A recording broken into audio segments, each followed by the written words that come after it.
Assalamualaikum warahmatullahi wabarakatuh.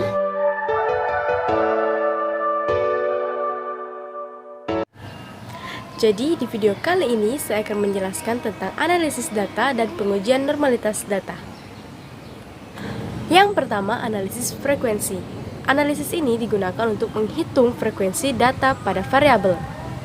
Untuk analisis statistik seperti percentile values, central tendency, dispersion dan distribution, serta untuk menampilkan grafik. Analisis ini juga dapat digunakan untuk menganalisis normalitas dengan ukuran skewness dan kurtosis. Langkah-langkah analisis frekuensi. Pertama yang dilakukan adalah melakukan pendefinisian variabel terlebih dahulu dengan mengklik variabel view lalu melakukan pengisian pada tiap-tiap kolom yang ada pada layar seperti ini.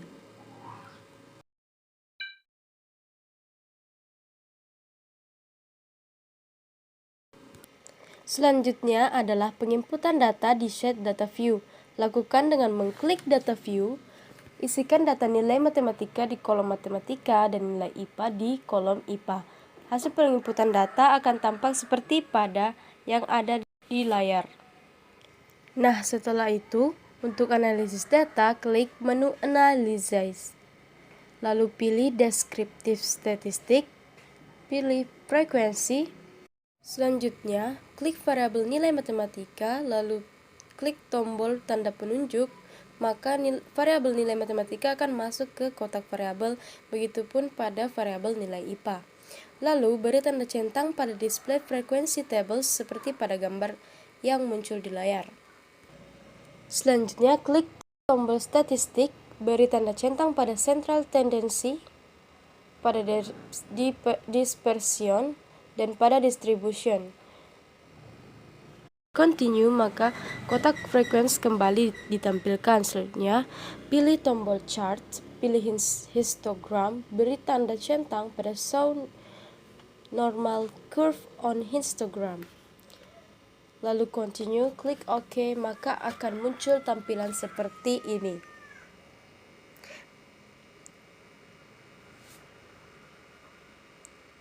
Tabel frekuensi muncul bersama dengan histogram dari nilai matematika dan nilai IPA tadi.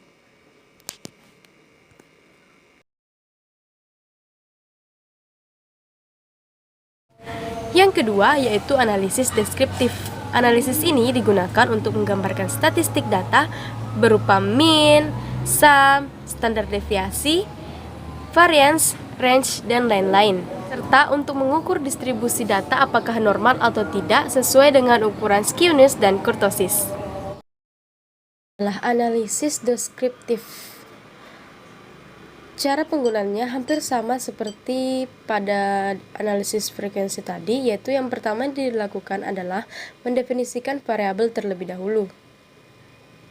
Lalu mengisi kolom data pada data view sesuai dengan jumlah yang ada pada contohnya.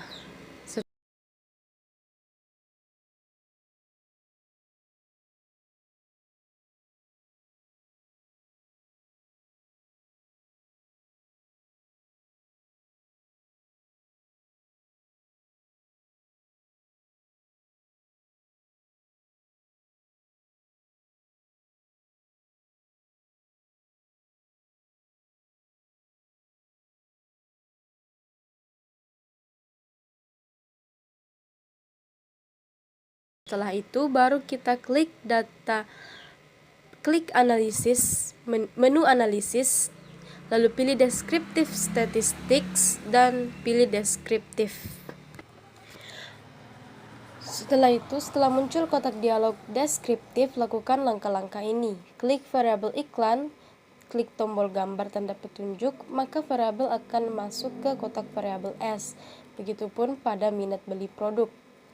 Selanjutnya, untuk melihat data yang outlier, beri tanda centang pada Save Standardized Values as Variable. Dengan ini, nantinya variabel akan input data bertambah, yaitu ZIK, Z iklan, dan Z minat beli.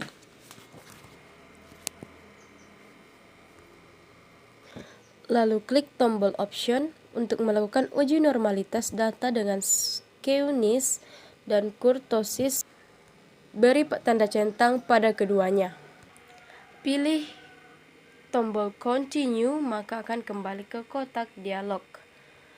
Klik OK, maka akan didapatkan hasil output seperti ini. Melihat data outlier. Melihat data outlier biasanya dilakukan jika data tidak berdistribusi normal.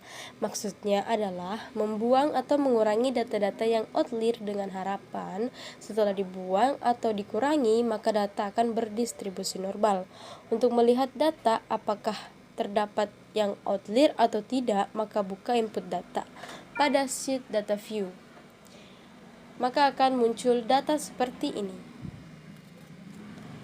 Dari data terlihat, tambahan variabel Z iklan dan Z minat beli variabel ini digunakan untuk melihat data yang outlier atau menyimpang jauh dari rata-ratanya.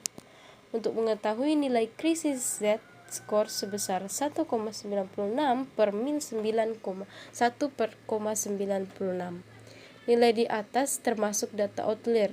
Dari input data dapat diketahui bahwa pada kedua variabel tidak terdapat nilai di atasnya.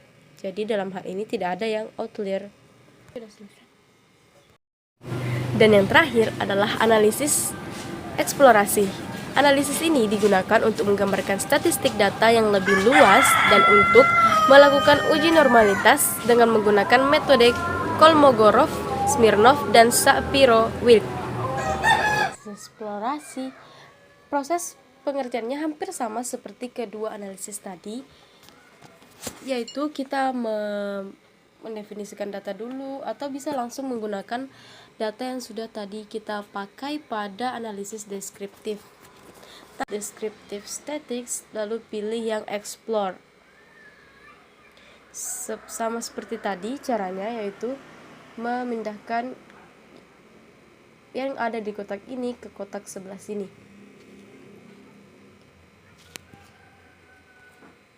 Setelah itu, setelah berada di sebelahnya, maka klik plots, pilih beri tanda centang pada normality plots with test.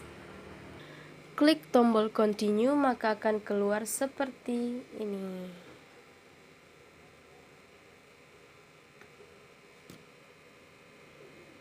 Nah,